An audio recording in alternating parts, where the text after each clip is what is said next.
Shelly Hartmann coming to you live from the Blueberry Channel. As promised, we're here with our favorite chef, Patrice Hartmann. We're going to be making those Greek blueberry sliders. Treat, why don't we get started? Okay, that sounds good to me, Shelly.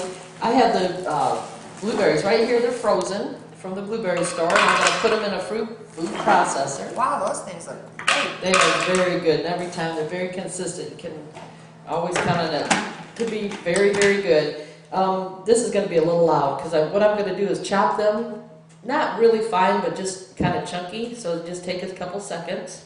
Okay. Wow. You can do it with a knife, but they kind of roll all over. And it's not really the most pleasant thing to do. So I'm going to put these chopped up blueberries into my ground beef. Now, how many do we use, or how are we going to know what, quantities, or how many cups, or whatever? Well, I will have that all on a recipe on the website? Mm-hmm. Okay, that sounds good. So everybody can tune into the website, or we'll probably post something with these recipes as featured in #1, the Greek blueberry sliders. So look for that on the website, or probably in a newsletter too. We can do it.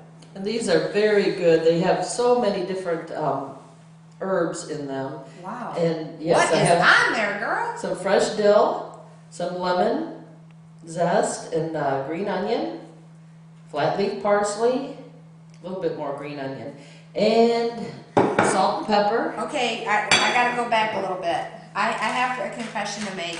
I did not know what lemon zest was. So could you explain maybe a little bit what a lemon zest is? Sure. I take a whole lemon and I have a zester, which is a little microplane that just takes the skin right off of the lemon and leaves the white pith onto the lemon. Oh. So you get the oils and the essential oils out of the lemon skin, and it's really very flavorful. And it doesn't make anything runny because it's not a juice. Oh, nice. I was glad to know that. So. Oh, it's very good. I use it in so many things. And I'm also going to put in a store-bought Greek seasoning spice. Just a little bit, because that'll have the oregano and garlic. And I kind of like it. So then I'm going to just take my clean hands and get in there. This is if you're going to make a meatloaf. And I squish everything together till it's very well incorporated. That looks good. Could you use it like a turkey burger, or could you use like any other type of ground burger or meat? Sure, chicken or turkey would be fine with this. I have made it before. I would use the same exact things. Okay. It's very versatile.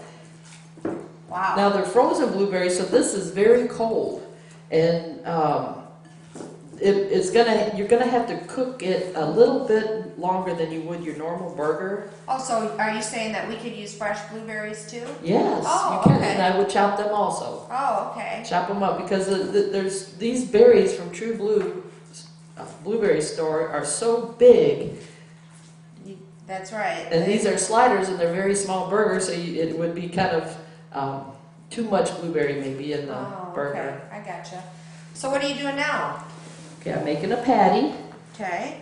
And it's a slider, so they're small buns, so I'm just making a small one, and I'm going to put my finger in the indentation. Why are you putting that in there? Well, that helps the burger stay flat. Oh, gotcha. If you didn't do that, then it'd be risen very high, and it would not I've seen that before. Like they're like that, and they're really awkward.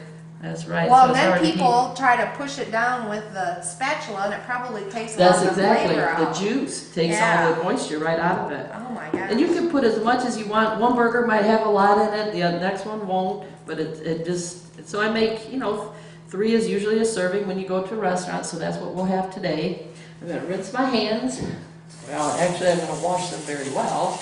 And Shelly's going to put those in the pan that I have preheated. She's going to put a little olive oil in first, just so they don't stick. That is lean meat that I have there. Treat lets me do little jobs like these. And it should be screaming hot. So you hear that sizzle? That's what you're looking for, to get a good crust on your burger. Woo! And those will cook about 2 minutes each on each side. Okay. And then they're done. Wow. Okay. And then we also have some condiments that we're going to put on, and they're very, very tasty. And again, just like with the addition to the raw meat, you can put anything you like on it. Look at that. Wow. Well, we'll need some buns to go with that. Yes, I do. All right. Okay. So, just to prepare, you just put your burger on and put anything Now, you what are like. these? They're really not buns, are they? Or what Well, are these they? are potato rolls, actually. Okay, potato rolls. You Perfect. just slice them Okay. open, and then you put whatever you would like on the buns. And Shelly, I have some tzatziki sauce over there. These are What is this? tzatziki sauce. And what is that? It's yogurt, cucumbers, and mint, garlic, and lemon, and some flat leaf parsley. Is that like a Greek condiment or It something? sure is. Okay. Yeah, you couldn't have Greek food without this. Okay. It's very good. It's like their ranch dressing. Oh, I So gotcha.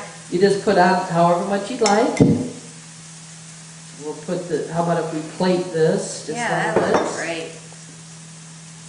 And I have some artichoke salad that I made also that has Greek olives and some feta cheese, And red onions. as we mentioned earlier, all of these recipes for this whole meal will be posted on the website or included in the email blast that Charlie sent.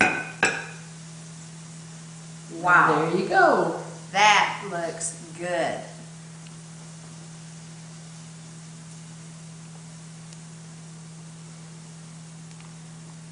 Cut.